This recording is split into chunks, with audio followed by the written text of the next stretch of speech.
प्रश्नकर्ता ने अपना नाम अर्जुन आर्ट्स लिखकर भेजा है।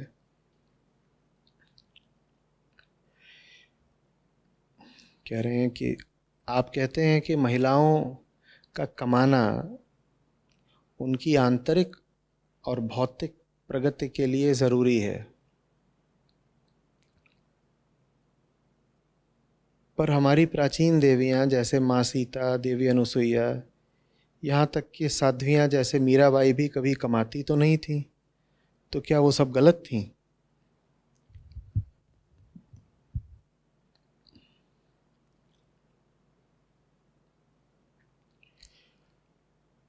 दो बातें समझनी पड़ेंगी। पहले ये कि मैंने कहा कि किसी भी व्यक्ति को किसी भी दूसरे व्यक्ति पर आश्रित होकर के नहीं जीना चाहिए। जीवन का उद्देश्य ही है आज़ादी। और कौन सी आपको आंतरिक आज़ादी मिलेगी अगर आप बाहरी तौर पर ही अपनी रोटी पानी के लिए भी किसी और पर आश्रित हैं। यही बात महिलाओं के संदर्भ में मैंने कही कि उम्र के पहले हिस्से में आप पिता पर आश्रित रहती हैं, उसके बाद आप पति पर आश्रित हो जाती हैं, और कई बार उम्र के आखिरी पड़ाव पर आप अपने बेटे बेटियों पर आश्रित हो जाती हैं। ये बात बिल्कुल ठीक नहीं है। खास तौर पर पति पर आश्रित रहना, ये कह करके कि मेरा काम तो घर पे रहना और घर चलाना है। तो इसलिए मैं बार बार प्रोत्साहित करता हूँ, निवेदन करता हूँ कि बहुत ज़्यादा नहीं तो कम से कम इतना आप ज़रूर अर्जित किया करें कि आपको अपनी रोटी किसी से मांगकर न खानी पड़े। और भी कारण है। घर में जो लगातार बैठा हुआ है वो घर में कैद सा है, उसका फिर दुनिया से संपर्क टूट जाता है। पता चलना बंद हो जाता है कि ये संसार वास्तव में चलता कैसा है। जब आप बाहर जाकर के काम करते हैं तो आपको दुनिया की खबर लगती है। अर्थ क्या है, रुपया, अर्थव्यवस्था कैसे चलती है, व्यापार कौन सी चीज है, पैसा आता कहाँ से है, संस्था क्या चीज होती है, कंपनियों की व्यवस्थाएं कैसे चलती हैं।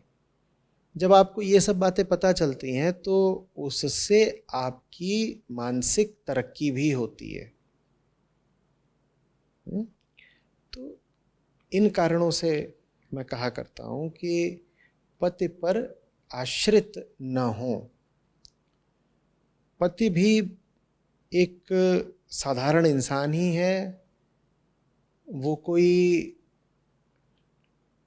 आध्यात्मिक रूप से मुक्त पुरुष तो है नहीं। और जो भी इंसान एक साधारण संसारी होगा उसमें स्वार्थ लोलुपता भी होगी, उसमें लालच भी होगा, और वो अपने हर काम में, अपने हर रिश्ते में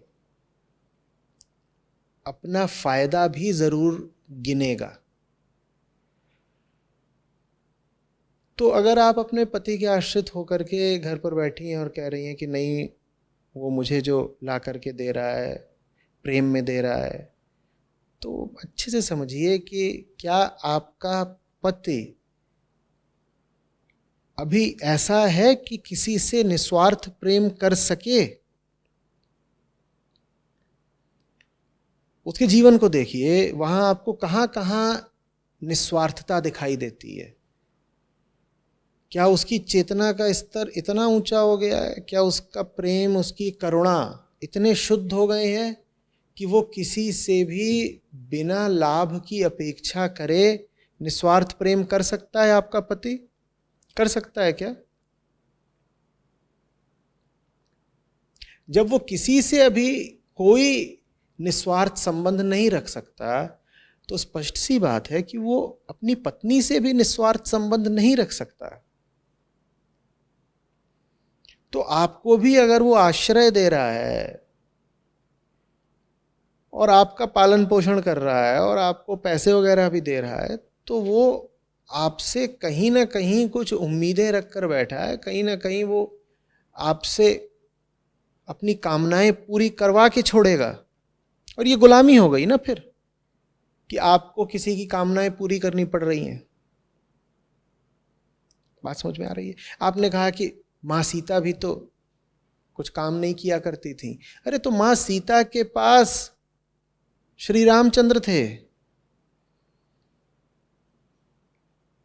अगर किसी महिला को रामचंद्र मिल जाएं तो फिर उससे मैं कुछ कहूंगा ही नहीं, क्योंकि अब उन देवी जी को मेरी सलाह की क्या जरूरत, उनको तो अब रामचंद्र जी उपलब्ध हो गए। पर बात बात में उनका उदाहरण मत ले आया करो जो अवतारी पुरुष हैं, या जो अत्यंत विलक्षण प्रतिभाएं हुई हैं इतिहास में। उनका उदाहरण अपने सामान्य मसलों में बीच में लाना हमें शोभा नहीं देता। उदाहरण उसी का लिया जाना चाहिए जो हमारे जैसा हो। न तो आज की आम स्त्री सीता है, न उसका जो पति है वो राम है। फिर ये उदाहरण देने से क्या लाभ होने वाला है कि सीता मैया भी तो बाहर जाकर नहीं कमाती थी, तो आचार्य जी आप सब स्त्रियों को कमाने की सलाह क्यों देते हो? इसलिए देता हूं क्योंकि वो स्त्रियां सीता मैया नहीं हैं और न उनके पास रामचंद्र जैसे पति हैं। रामचंद्र आदर्श पति थे बहुत मायनों में। आपको कभी सुनने को नहीं मिलेगा कि श्री राम ने मां सीता का शोषण किया। लेकिन आज के पति तो हजारों तरीकों से अपनी पत्नियों का शोषण करते हैं। पत्नियां भी पलट के शोषण करती हैं पतियों का।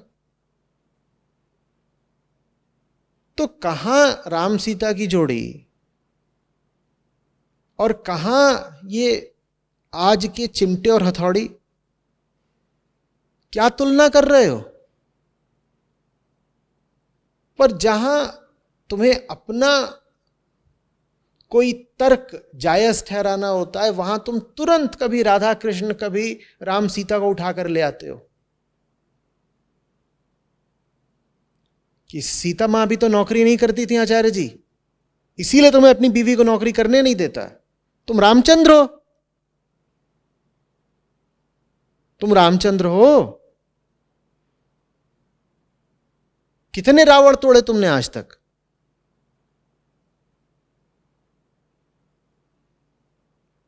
चलो तुम उत्तर प्रदेश से और लंका तक पैदल जाकर दिखाओ जरा। चलो तुम जो दुनिया का सबसे मजबूत ताकतवर देश हो, उस समय का सुपर पावर, उसके खिलाफ जनजातीय लोगों की एक सेना बनाकर जीत हासिल करके दिखाओ जरा। रामचंद्र जी ने तो बिल्कुल यही करा था। उस समय का जो सुपर पावर था, कौन? लंका। उससे जाकर के भिड़ गए थे, वो भी किसकी सेना बनाकर? वो सब जनजातीय लोगों की सेना बनाकर। उनमें से कुछ लोग ऐसे थे जो वानरों को पूजते थे, कुछ थे जो रीछों को, भालुओं को पूजते थे, कुछ प्रकृति के अन्य तत्वों के उपासक थे। वो सब जंगल में रहने वाले लोग थे। तो उन्होंने उन सब लोगों को लिया, संगठित किया और सेना ही बना दी, और सेना बना करके वो सीधे फिर सुपर पावर से लड़ गए और जीत भी हासिल कर ली और छुड़ा लाए अपनी सीता को। और उद्देश्य फिर सिर्फ ये भी नहीं था कि अपनी पत्नी भर को वापस लाना है, उद्देश्य यह भी था कि धर्म की स्थापना करनी है। तुम हो रामचंद्र जैसे क्या?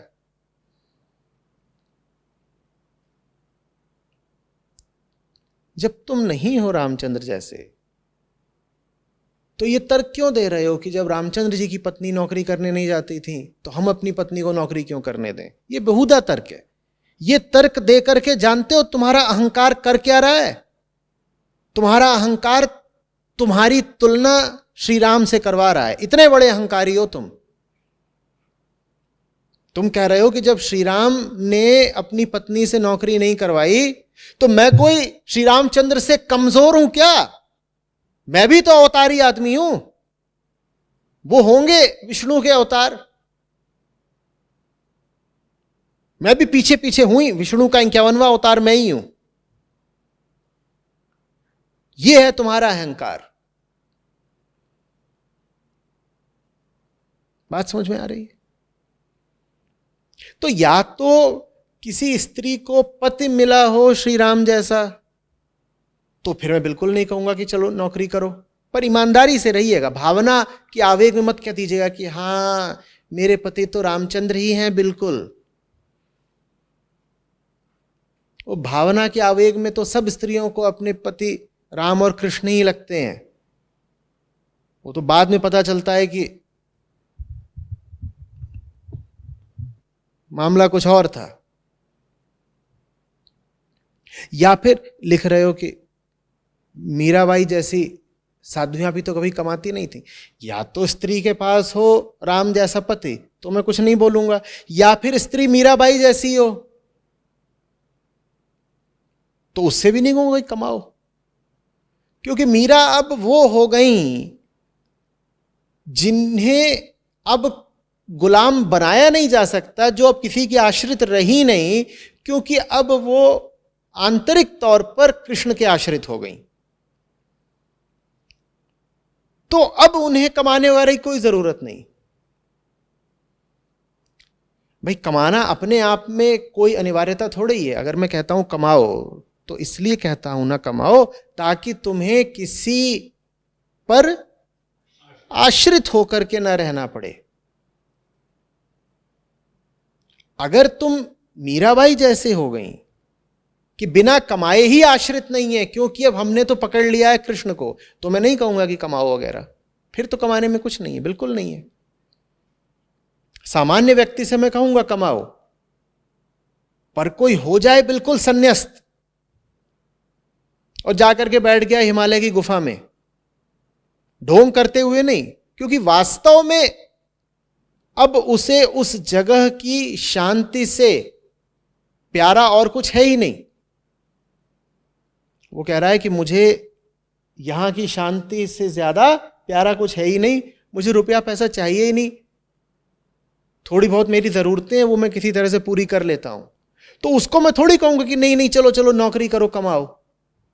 उसको क्यों नहीं कहूंगा? क्योंकि वो आश्रित है ही नहीं।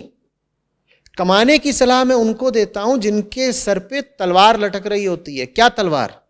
कि अगर नहीं कमाया तो किसी की गुलाम बन जाओगी।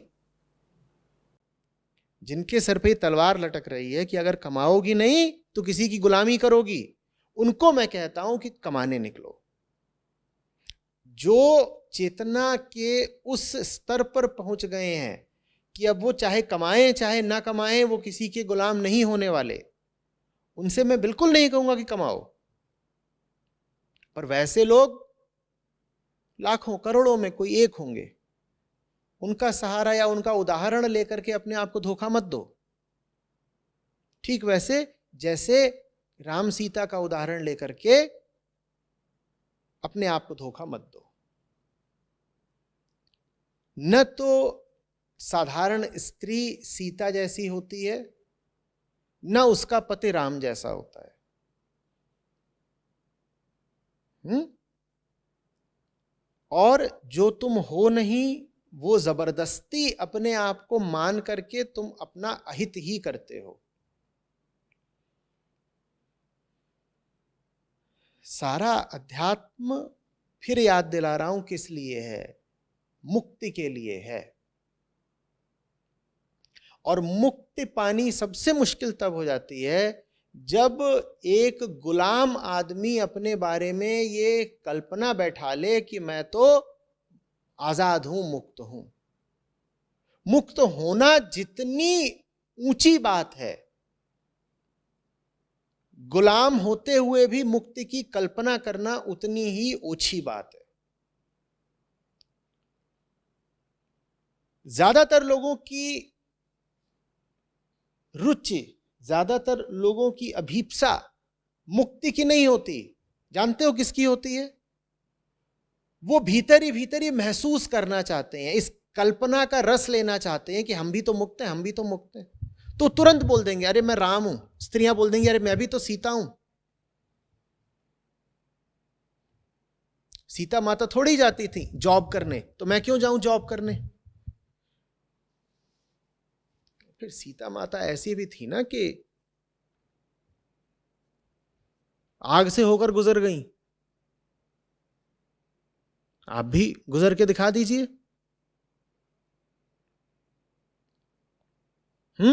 फिर सीता माता ऐसी भी तो थी ना कि उनको किसने चुना था? उनको श्री राम ने चुना था। आपको चुनने श्री राम आए? आप अगर कह रही हैं कि जब सीता जी नौकरी नहीं करती थी तो मैं भी क्यों करूं, तो ये भी तो देखिए ना कि सीता जी इस योग्य थी, इतनी सुपात्र थी कि उनका वरण, उनका चुनाव स्वयं श्री राम ने करा था। आपका वरण किसने करा है? अपने पतिदेव की शक्ल तो देखिए जरा।